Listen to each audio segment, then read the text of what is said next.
What's going on out there? Yeah, get money.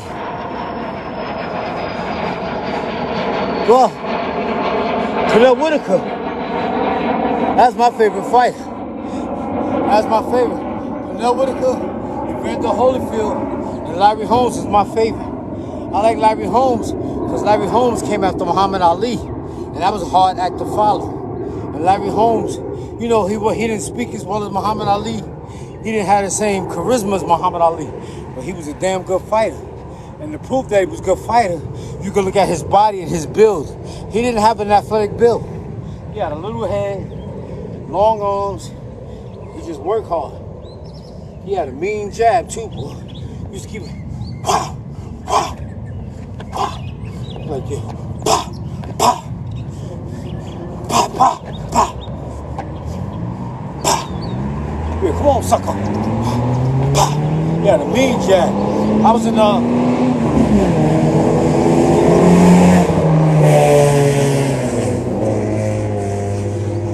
I got the box in Larry Holmes' camp. I stayed in Larry Holmes' hotel for about 4 or 5 months, maybe longer than that, for about a year, at Larry Holmes' hotel, because he was being trained by Don Turner, and Don Turner was training me and a guy named Rodney Garnett. Rodney Garnett is from Louisville, Kentucky. Just call him Hot Rod. And Don Turner used to tell him he fight like Aaron Pryor, because he used to throw a million fucking punches. Rodney Garnett, he's from Louisville, Kentucky.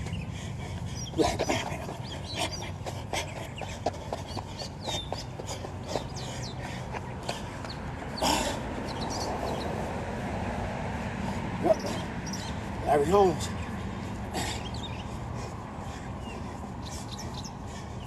Larry Holmes, and my friend Rodney, I forgot who he lost to. He lost to a Mexican dude. I forgot his name. It was some guy, some good Mexican guy, like Johnny Tapia or somebody. It wasn't Johnny Tapia, but he was in that same era. You know, Johnny Tapia was bad. He was pigeon-toed. Johnny Tapia. He was a Mexican. I think he was a Mexican gang member. I think he passed away. He was a fucking nut. Johnny Tapia. I think he beat who was that? I think he fought Kennedy Mckinley or something like that. Kennedy Mckinley from St. Louis. Remember him? He was bad too. Kennedy Mckinley. He had a drug problem, but he was bad, boy. If he ain't had that drug problem, he could fight. He was bad from St. Louis. Kennedy McKinley.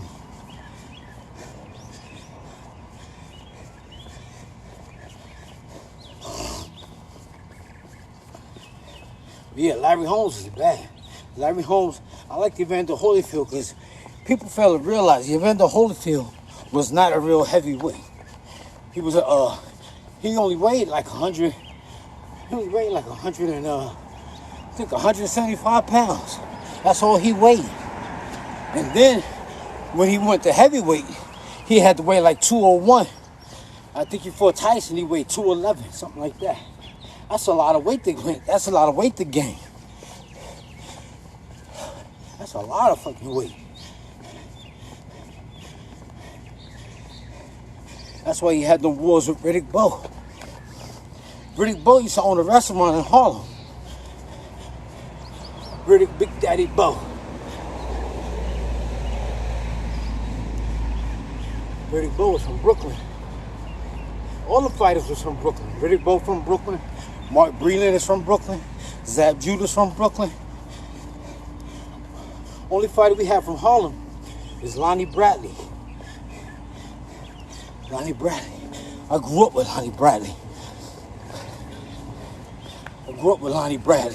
Lonnie Bradley was the WBO middleweight champion. He was expected to fight Roy Jones Jr., but he got a detached retina. But I grew up with Lonnie. Me and Lonnie used to slap box all the time. Lonnie was a funny guy. He would do funny shit. He would do stupid shit like you be talking, all of us be talking. He'll tie your shoes together or some shit and you wouldn't know it. And then he'll pop in the back of your head and run. And you go to chase him, and your fucking shoes be tied up. He used to always do shit like that. And what you gonna do? You can't fight him because he could fight. He could fight back then. He was fighting back then. Nobody used to mess with Lonnie. He was real quiet, real cool guy, always doing stupid shit. But he could always fight. And he got a funny shape. He got long legs. He got long bow legs and small waist. And he's real fast. Real fast. That was a good fight between him and Roy Jones. He beat Simon Brown for the world title. Remember Simon Brown? Simon Brown knocked out Terry Norris. Knocked the shit out of Terry Norris. And somebody knocked Simon Brown out. Who knocked Simon Brown out? They knocked Simon Brown out. And Simon Brown was on the ground throwing punches. He was like this. Knocked out. Throwing punches. Simon Brown is from Washington, D.C. Simon Brown. You got Simon Brown, Glenwood Brown, Maurice Blocker. Those are all like the 147 champs at one time. Maurice Blocker, Simon Brown, and Trinidad beat I think Trinidad beat Maurice Blocker. He beat one of them guys. That's it, y'all. What y'all talking about out there?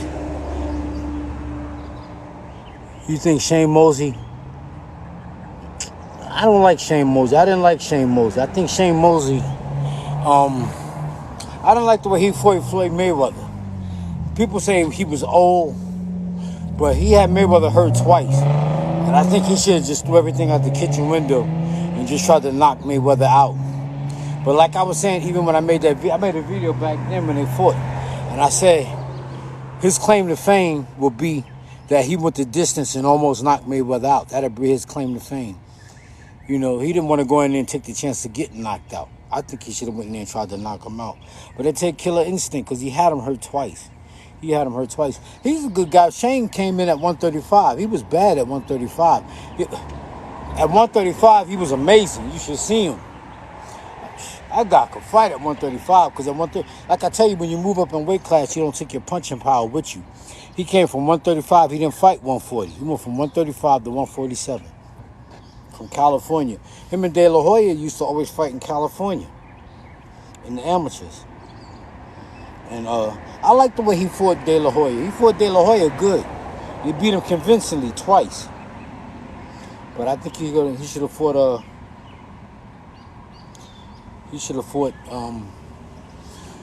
what's the guy? Floyd Mayweather like that. He ain't fight for it like that. I think he should just threw his shit out. He just said fuck it and just went in there and fought. But Shane Mosley's father trains him, and there's always a conflict of interest when the father trains the son. That's because the father wants to live through the son. That's why Floyd Mayweather's father wasn't a good trainer for him, and he was trained by his uncle. But Roy Jones' father trained him. Felix Trinidad's father trained him. Oscar De La Hoya's father trained him. Floyd Mayweather's father trained him. And who else? Roy Jones Jr. father trained him. And all them guys, once they got rid of their father, they did better. It's something funny about when the father trains the son. You know, it's funny when you watch your son. You can't watch your children. I get choked up.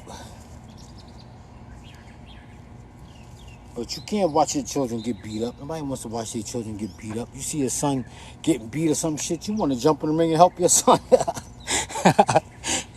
You see your son losing, and you telling him what to do, and he not doing it. That shit is hard, man. Can't train your son, man. I would never do this shit like that. I couldn't train my children. Have my children fighting. Fuck that. And you see them getting beat up, you want to jump in the ring, be like, fuck, stop hitting on my fucking son. Yep. But all them guys' father trained them. Trinidad father. I remember when Trinidad first came in. Trinidad was real skinny at 147. He was bad too. Trinidad, De La Hoya, Roy Jones Jr., Shane Mosley, Floyd Mayweather.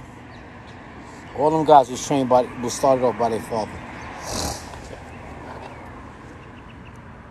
Let me say, what's up, bro? What's going on, bro? Jesus loves you.